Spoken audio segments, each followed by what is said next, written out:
Abu Dhabi, the richest city on the planet. It wants to join the City Super League and is undertaking an incredible transformation. Building this extraordinary skyscraper, Aldar HQ. Nothing like it has ever been attempted. It'll be a race against the clock. Will this megastructure push even Abu Dhabi to the limit?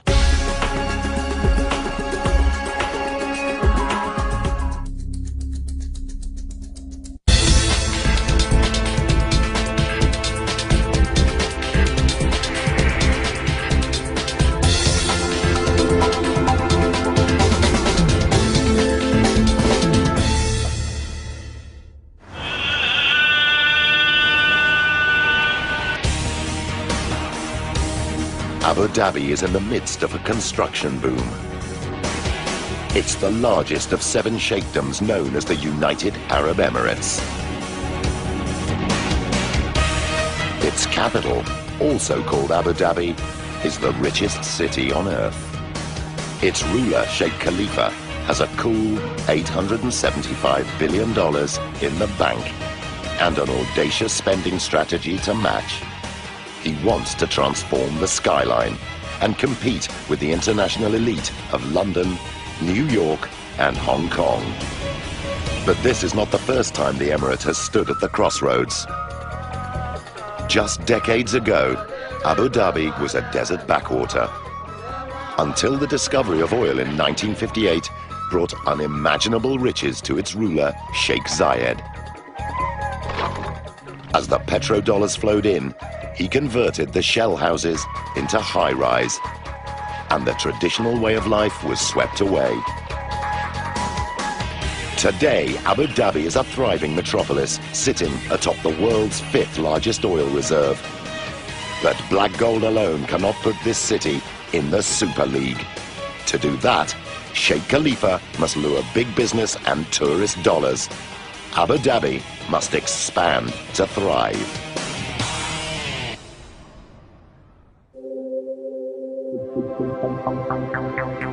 To put Abu Dhabi on the world map, fledgling property developers Aldar plan a whole new micro-city, Al Raha Beach.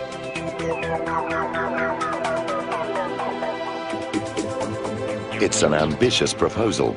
At 11 kilometers long and almost a kilometer wide, this city on the sea will be the biggest project ever attempted in Abu Dhabi's history. Mohammed Al Mubarak is in charge of delivering this audacious development. The vision of their highnesses and the vision of Aldar was to create this almost mini city where people can live, study, play, and work in one destination. Al Mubarak must attract investors if Al Raha Beach is to succeed. So to launch the project, he commissions a signature skyscraper. Creating an iconic structure on Al Raha Beach was of vast importance on basically putting Al Raha Beach on the world map. Al Mubarak sets Lebanese architect Marwan Zareeb the task of designing an icon that raises the stakes even higher. The building will become Aldar's headquarters in the heart of their colossal development. But creating something new in a land where the iconic is the everyday won't be easy. Neighboring Emirate Dubai has taken center stage with a number of headline-hitting projects. The world's tallest skyscraper, Burj Khalifa, the Palm, and the World, and the emblematic Burj Al Arab. To stand out from the crowd, Zareeb knows he must redefine the extraordinary. Simple can be powerful sometimes, and especially in architecture.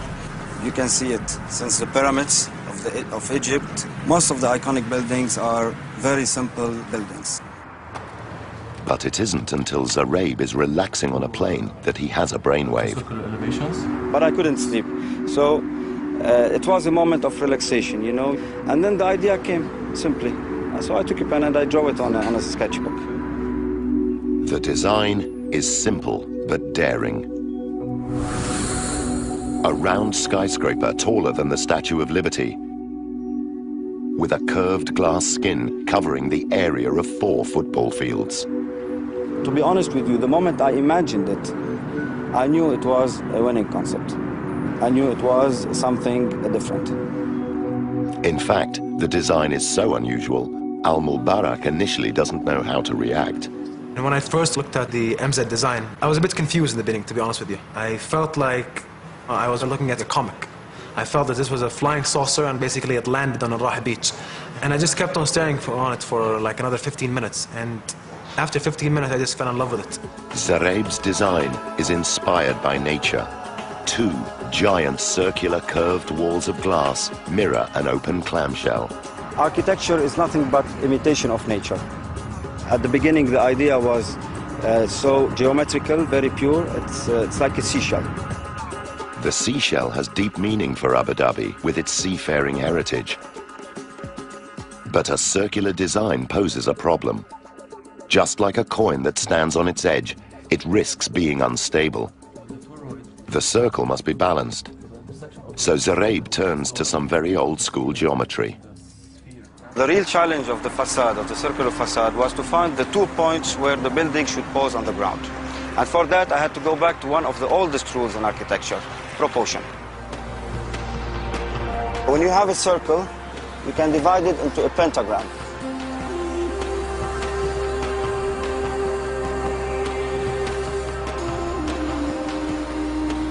And that pentagram, in fact, is a representation of the cosmic body of the human being. So you can put a man in that pentagram, the man and the universe. So the pentagram will define the 2 points of the circle where the facade will lay on the ground. And this will create the perfect balance. It was the same thinking that led 16th century philosopher Heinrich Agrippa to draw man as a pentagram inside a circle, and has helped architects to proportion buildings for centuries. But it's not the skyscraper itself that poses the first major challenge. It's the proposed site. They wanted to show me the site, but all you can see was the sea, nothing but the waters.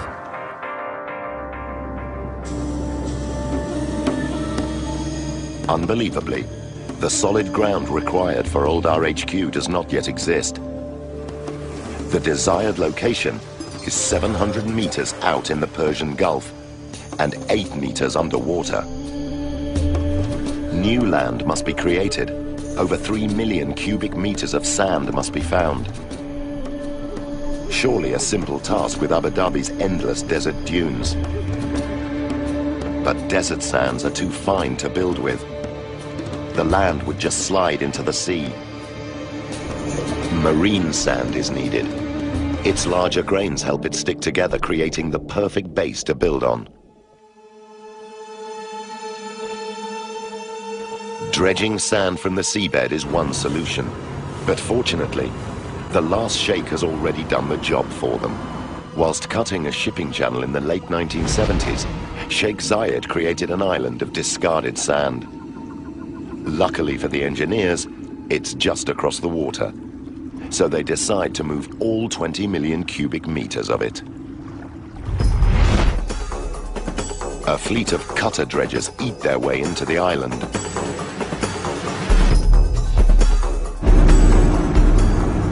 These are no ordinary dredgers. It takes an enormous claw layered with 48 reinforced steel teeth to slice through the hardened sand. The sand is pumped through a floating pipe to the construction site. Here, excavators toil 24 hours a day to flatten the virgin ground.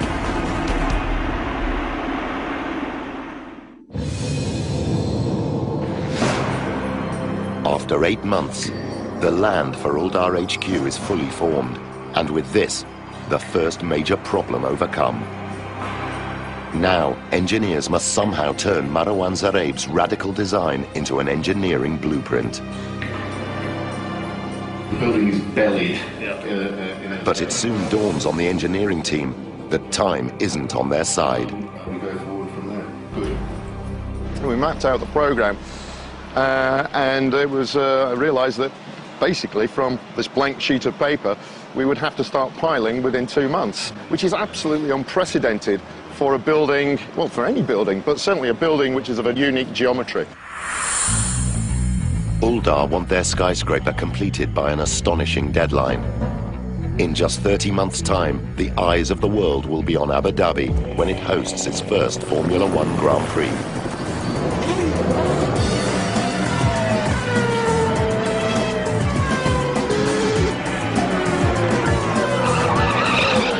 The racetrack will be on its own designated island, complete with hotels and theme parks. And Aldar are building the lot. The international press and tens of thousands of visitors will descend on the city.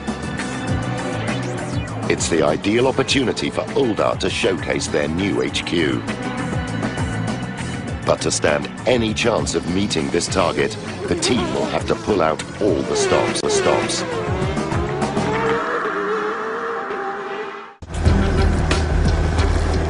Just 1 month after design has started on Abu Dhabi's round skyscraper, the construction team arrive on site to begin foundation works.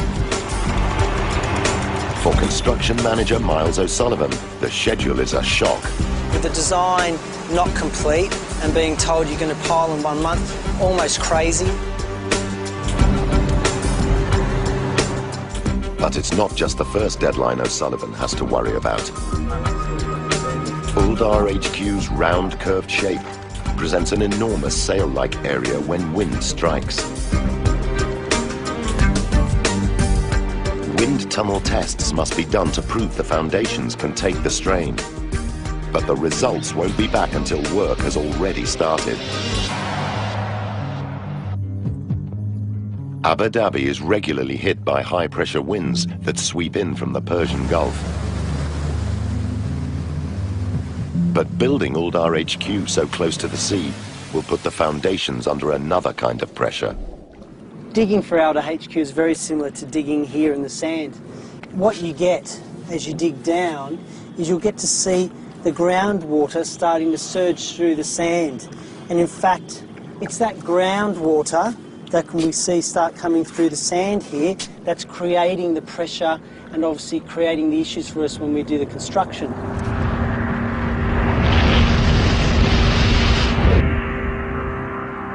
The upward pressure of the water and the loose sand pose a problem for foundation construction. Before excavation can begin, the team must build a solid barrier called a diaphragm wall or D-wall. It's a concrete barricade formed of interlocking panels which socket into the bedrock and reach 16 meters below the surface. The D-wall holds back the loose sand and the surging seawater, ensuring the ground inside the barrier can be removed.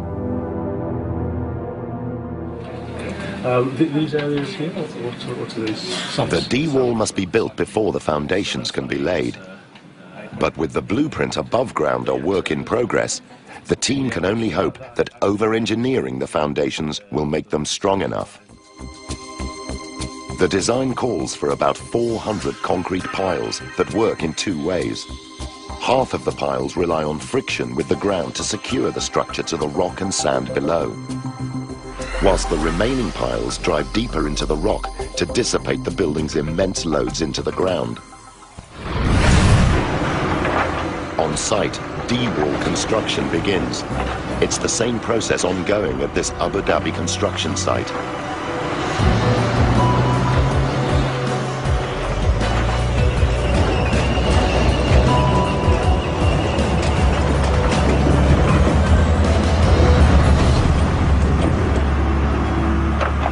Until recently, Al Raha Beach was just a vision for Aldar's Mohammed Al Mubarak, but the dream is slowly emerging from the sea. Seeing that land come up, seeing the amount of basically work and the amount of basically staff we had on the ground to make sure that was going to be done, that was like watching Rome being built. The D-wall and concrete piles create a firm foundation upon which to build Aldar HQ. But the force of the sea pushing up through the sand still poses a threat to the skyscraper. A great way of demonstrating the problems we faced at Aldar HQ with the groundwater is in imagining that this bottle here is Aldar HQ. And as I push the bottle down, you'll see forces are exerted on my hand. And in fact, that's the groundwater trying to push the building out, trying to push Aldar HQ out of the building site. To keep the site dry during construction, water is sucked out of the sand and pumped out to sea. But that's only a short-term solution. To protect this skyscraper in the long term, the team need an extra defense. It's a giant slab of concrete called a raft. It creates a barrier against surging water, stops the piles from punching up through the building, and acts like a snowshoe to evenly distribute Aldar HQ's 59,000-ton weight into the ground. Raft construction for Aldar HQ is 12,000 cubic metres of concrete, which is a 30,000-ton structure. It's a huge element. With 2,000 truckloads of concrete to pour, it's a job that continues into the night.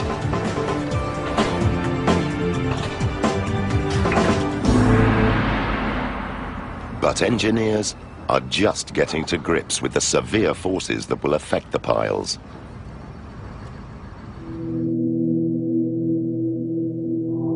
The unique shape of the skyscraper will capture wind like the sail of a yacht.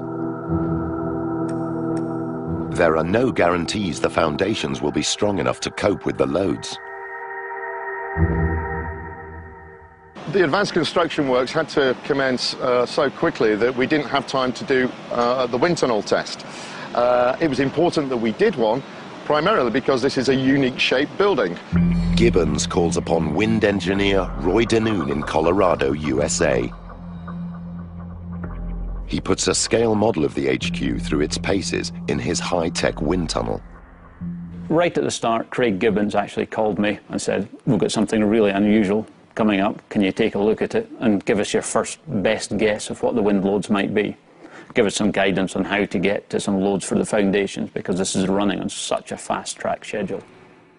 Knowing that Gibbons is already building the foundations, Denoon wastes no time in firing up the fans. If the tests reveal the wind loads are higher than predicted, the foundations already in the ground may have to be redesigned. To be putting in the foundations before we could finish the wind tunnel testing, that always gives us a little bit of cause for concern. Denoon is right to be worried. He knows how high-altitude wind impacts on very tall rectangular skyscrapers. But Aldar HQ's lower height means another type of wind is the threat. When we look at the really extreme wind speeds in the Middle East and in this region, we find that the highest, what we call gust wind speeds, the short events, are caused by thunderstorms. Abu Dhabi may appear sun-soaked, but during the spring, the intense sun heats the moist air, causing spectacular thunderstorms. Wind speeds can escalate up to 137 kilometers per hour. The key issue with thunderstorms in this region is that they give the absolute highest gust wind speeds. Now, for the very, very tall buildings, that's not too critical because they occur down low. For Aldar HQ, they were really critical. Thunderstorm winds are strongest between 50 and 150 meters above ground. Aldar HQ is right in the danger zone. In advance of getting the wind tunnel test, we'd speak a lot with the wind tunnel engineer, Roy Denoon.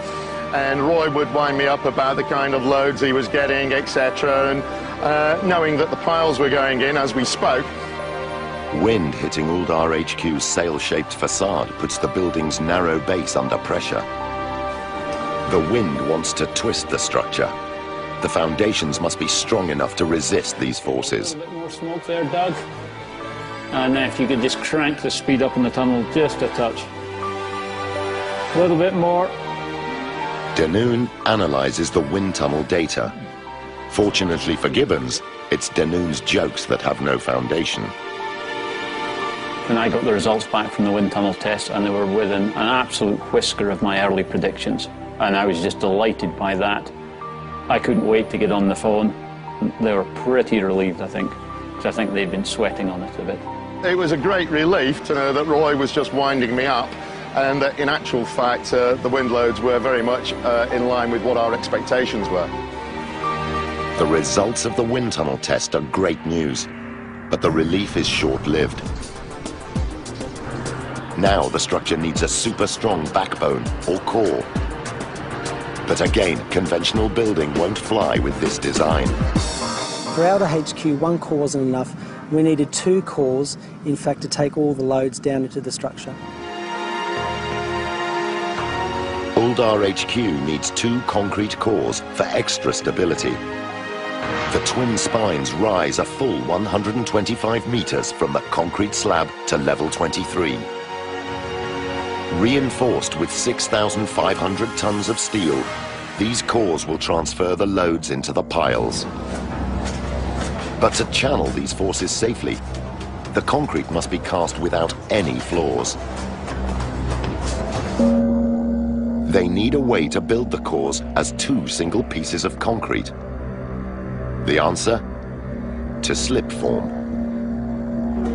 It's a clever way to build big concrete towers. Liquid concrete is poured into a giant mold, which forms the shape of the structure. The mold slowly climbs up the core as it's cast, forming a single concrete tower without any joins.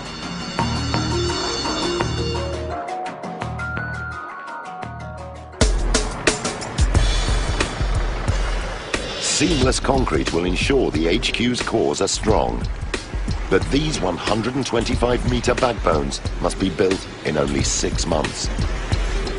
It's the same process ongoing at this Dubai construction site, led by the Aldar HQ team. We are calculating how much per hour we need to climb, and then how much concrete we need to place in every hour. Slip form is fast, but on this schedule it's not fast enough. O'Sullivan has a trick up his sleeve to speed up construction. We set a challenge to both cores, who could get up there first. More, get up. The teams battle to reach each level before the other. The cores grow meter by meter under a constant cycle. The concrete is released and poured around the steel reinforcement. Hydraulics anchored to the structure raise the mold or shutter so that the next layer of concrete can be poured.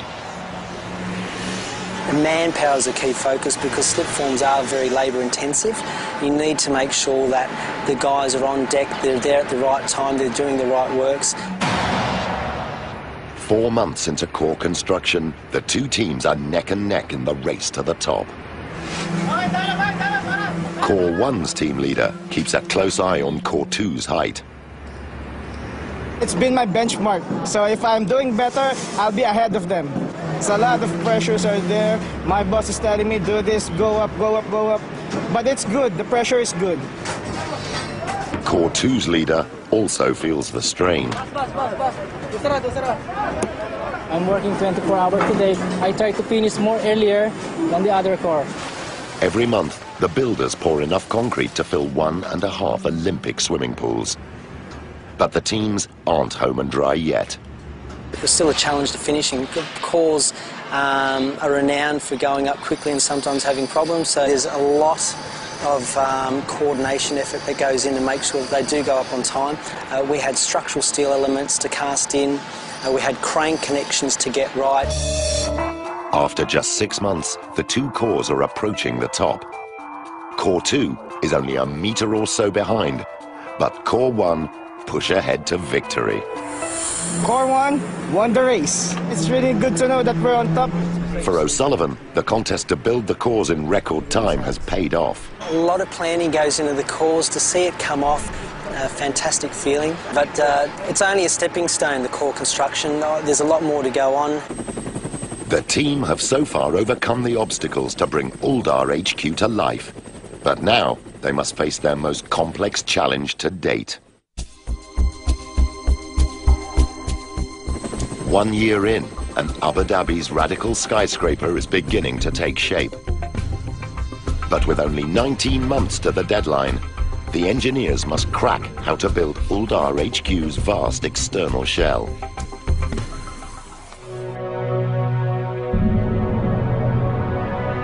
The design demands a heavyweight shell to support its wide girth and survive huge wind loads. But the architect stipulates open office space, floor-to-ceiling windows, and panoramic views of the Persian Gulf. In the United Arab Emirates, the shells of rectangular skyscrapers are built with concrete.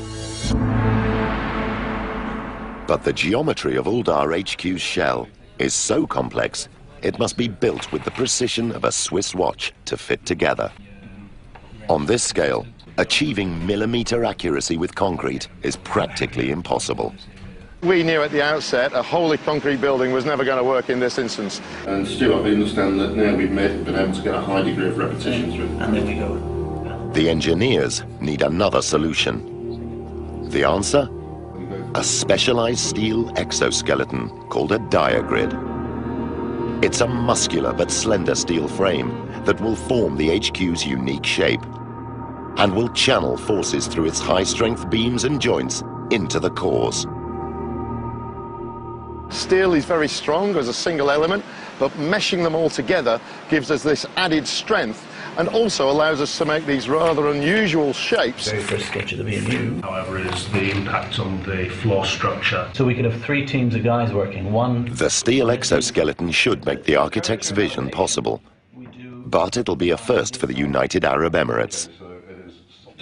Constructing a skyscraper like this will be a step into the unknown. The geometry of the building presented a significant challenge to us, but the other challenge was that a diagrid building, or buildings using this diagrid system, had never been built before in Abu Dhabi and the UAE. Let's have a look at it if you don't mind. It'll take expert steel fabricators to pull this job off. When we first seen the design, it was something that we knew we had to put our most experienced guys on it. The structure's very, very complex. The army of fabricators work in shifts around the clock to cut and weld 2,500 tons of steel. The factory is building a series of A-shaped steel sections, weighing up to 30 tons each. They will connect together to form the structure's signature curves. But if manufacturing these giant A-frames is not a big enough job, lifting them into position on site will be a major challenge.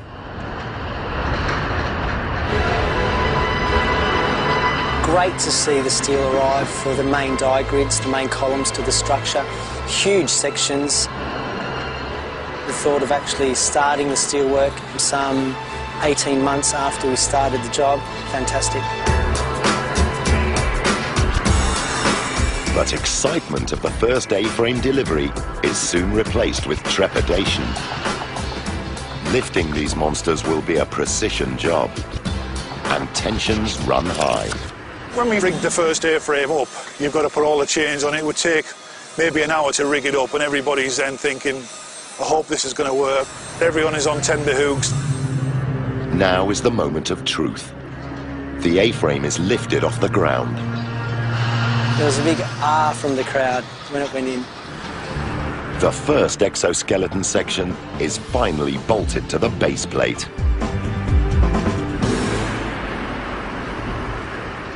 To see one go in, an amazing feeling.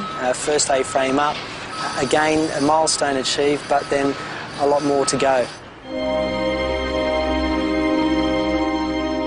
Another 99 A-frames must be fitted to form Abu Dhabi's unique skyscraper. The handover date is now just 19 months away. So the team must now focus on the HQ's interior. The structure needs an alarming number of restrooms, 85 in total. This is no weekend DIY job. It'd take an army of plumbers and time the schedule cannot spare. So to fast-track the task, the team innovate again. with prefabricated washroom modules or pods. A pod is a factory-made restroom, complete with lavatories, basins and mirrors, ready to plug into the building. The team plan to lift these 12-ton pods by crane and lower them into the cores like a giant game of Tetris. Construction is a finely tuned sequence. The pods have to be in before the exoskeleton blocks access to the cores.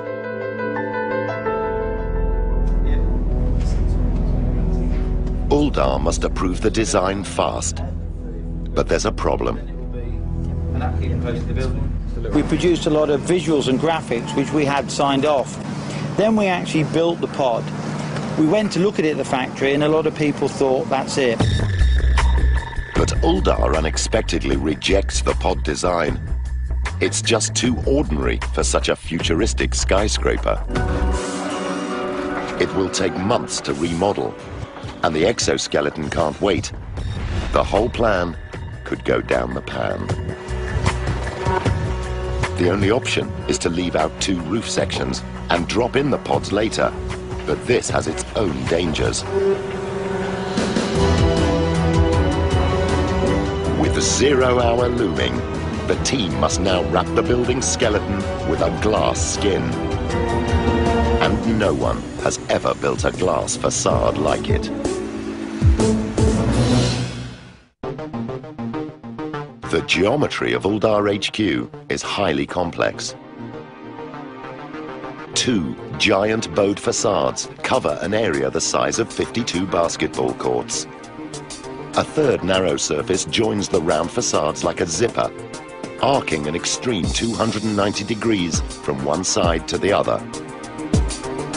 But curved glass like this doesn't exist. The engineers need another plan. The secret to covering a curved surface with flat glass is its shape. Square glass isn't an option. Squares can only bend in one direction at a time without distorting. Aldar HQ needs triangles. They can pivot on 3 axes and seamlessly join with their neighbors. To form these complex curves, it'll take 25,000 individual panes.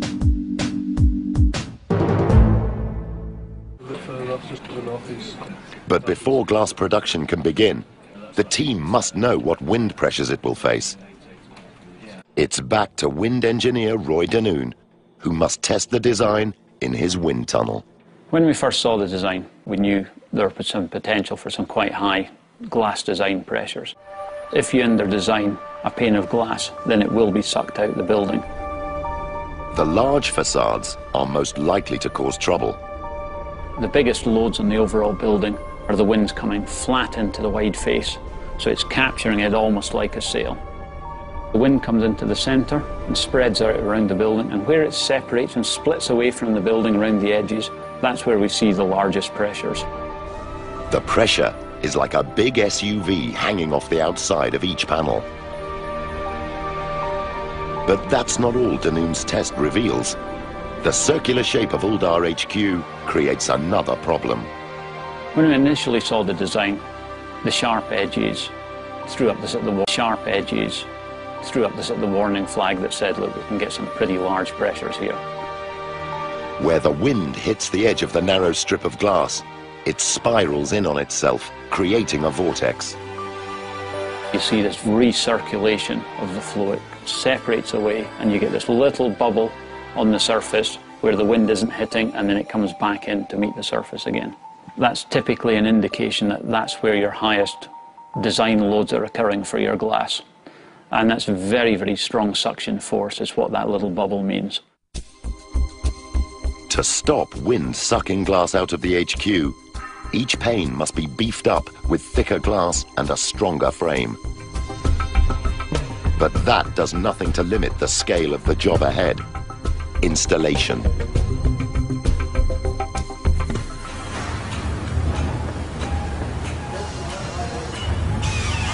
You talk about 25,000 pieces of glass. To do that for the building in 10 months, It's a monumental effort. It's a constant battle, making sure that you get the glass to site. But having the glass factory on site is a lifesaver.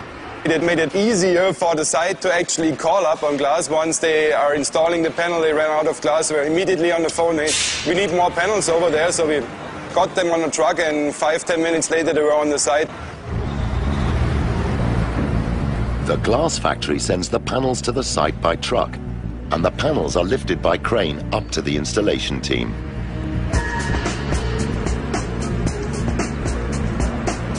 The constant pressure was the program. The glass is pulled onto the floor plate, but it takes a team of 8 specialist riggers to install the panels. Probably the hardest thing was the sheer volume that had to be installed. Fixing glass on a curve at this height means the panels have to be swung out from a platform that hangs out of the building. It should be easy, but then this team have Abu Dhabi's wind to contend with. The wind here can just blow in from nowhere. It caused us no end of problems. The glass would start to revolve and spin.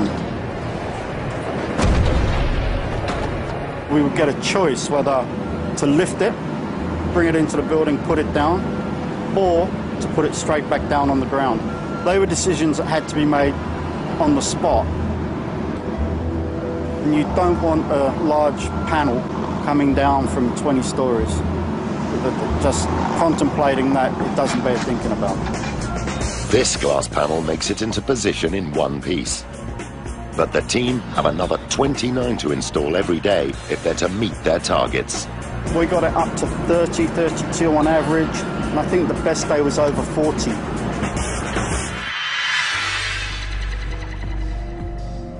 But as the line of glass fast approaches the top, the team must install the delayed washroom pods to close up the roof steel.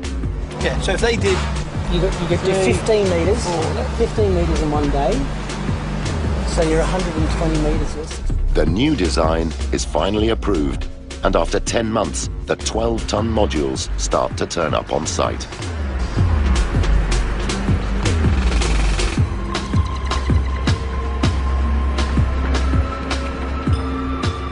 The pod drops are quite quick. We hook them up, we take them up the 140 metres to the top of the tower crane. The pod can now be lowered into the core shaft.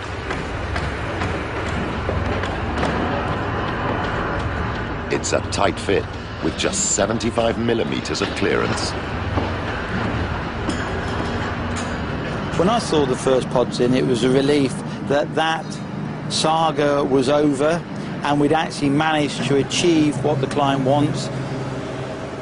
The pods are on the move, but the long delay has serious consequences.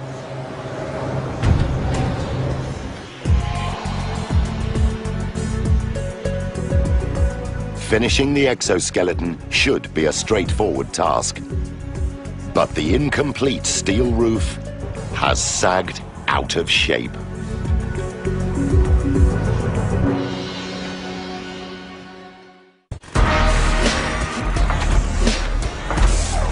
Eight months from the deadline, and the world's first spherical skyscraper is fast approaching completion. But with the end in sight, construction hits a serious snag. The delay in fitting the washrooms into the cores has forced the team to leave the roof arch open, causing the steel to slouch out of shape. The arch of the HQ's lightweight roof is the key to its strength. Its curves evenly distribute the forces down into the foundations. But if any elements of the arch are missing, the forces cannot flow away. The roof will sag under the weight. To discover how serious the slump is, the steel is surveyed. I made a phone call to our site supervisor, Bob, and asked the question of what the actual sag was recorded, expecting it to be around about 50, 60 mil. When we got the figures of 150 millimetres, I was a little bit shocked. With a building that relies on precision engineering, a 150 millimetre sag is a huge problem. The roof will not slot together. The brackets to connect the remaining 40 glass panels will be out of alignment. There is no time to redesign. The team have to somehow make the roof steel fit together. The only way is to lift the entire roof into position, and it weighs a staggering 200 tons. Even for experienced steel engineer Bob McPhee, this is a serious undertaking. I hate it when you start waking up thinking about your work. I've never liked to do that. To lift the roof arch, 2 hydraulic jacks are positioned on top of a load-bearing wall, carrying 80 tons of weight into the core. 2 more jacks are propped with 16-meter-tall steel columns and channel 40 tons each into the concrete floor of level 23. The props are packed with steel slabs to hold the roof in position as the jacks are raised. The roof was moving firstly a couple of millimetres, then 5, then 10, then gradually into its position, 20, 50, 100, and then into its final position, 150 millimetres. The entire roof is raised by a whopping 170 millimeters. The slumped arch is finally in the right position. All that remains is to lift the last steel section.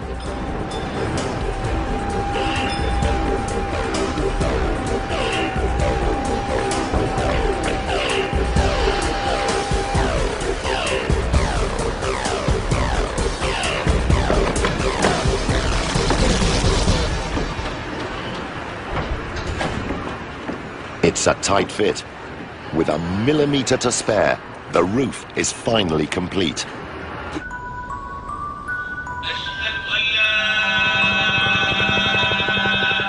With just weeks to spare before Abu Dhabi's first Formula One motor racing spectacle hits town, all of Aldar HQ's 25,000 glass triangles are in position, except one.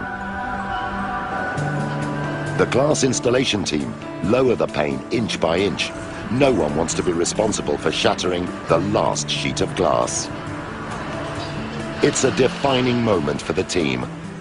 Finally, the last pane slots into place. Ecstatic. Actually see the last bit of glass go in. Amazing feeling. Hopefully the guys here feel the same way, and I'm just overjoyed. Against all the odds, and in just 30 months, the team have fulfilled their brief.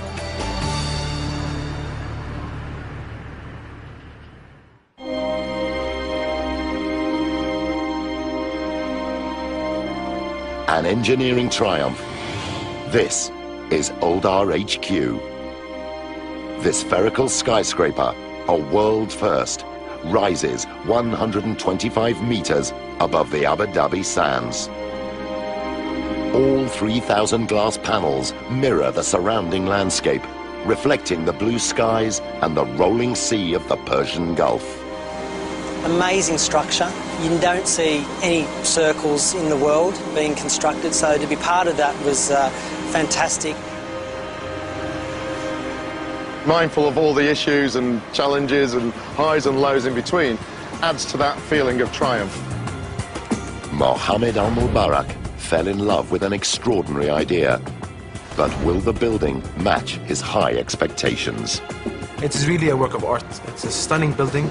To me, it feels like it should be in a museum. The space is unbelievable. It's a really colossal building. When you come up front to it, it's even bigger than you even imagined. And for it to come from paper to that, it's great. Already an icon on the Abu Dhabi skyline, Aldar HQ should lay solid foundations for the future of Al Raha Beach. Architect Marwan Zareeb is delighted to see his concept sketch come to life. The building is more beautiful than the original idea because it's real now. It's no longer a simple concept. It's became reality. Aldar HQ is a structure that rivals not just Dubai's iconic buildings, but can stand proud on the international stage. The HQ building has really put Abu Dhabi on the world map. If you ask me today, we're not yet into the world of Singapore or New York or Paris or London. Will we get there? I absolutely believe so we will.